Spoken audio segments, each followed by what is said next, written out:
How has the week that was been for you, Belita? Hello, Rish. It's just been a great week.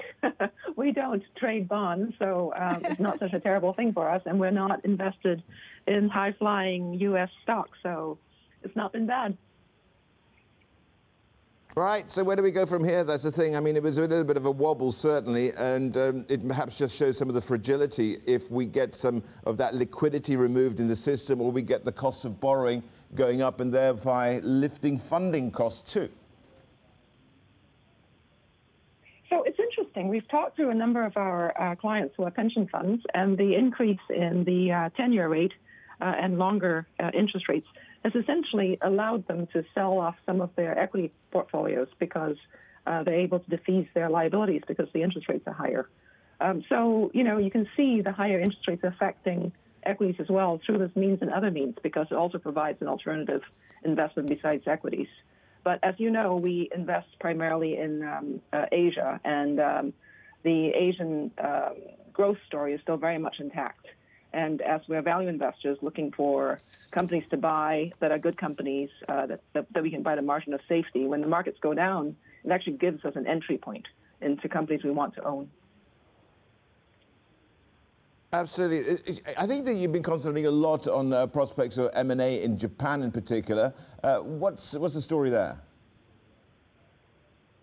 We have. So Japan's gone through 6 years of corporate governance reform, very much supported by the government.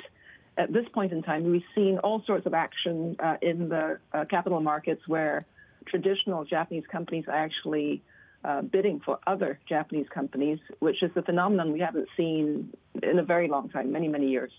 And it's a sign that that type of activity is now, perhaps welcome is a strong word, but certainly accepted by the society and as well as by the corporate community in Japan and supported by the government.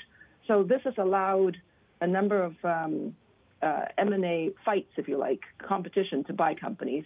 It's also increased pressure on companies that aren't performing well in terms of their stock price, such that when they are approached by activist investors such as us, they have to consider either increasing their dividends or doing a management buyout because they know that they could well lose control of the company. And this is particularly true if the company has a huge amount of cash, because then it makes it much more attractive for a potential acquirer. So we've seen both of those things happen, and we think will continue to happen. And this could well presage a new way of revaluing the Japanese market. Belita, one of the key themes out there is also China wanting to build its own chip industry, moving away from its reliance from the rest of the world, moving away from the global supply chain. How do you play this theme? This is a very important trend that will persist for quite some time, many years, I believe. And there are two ways to play it.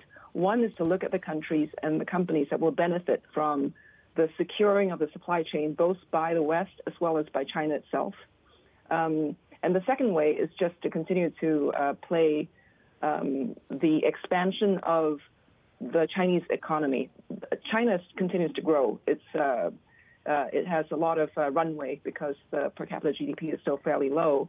And so there is so much room to grow in terms of all sorts of technological areas, such as cloud computing is an example.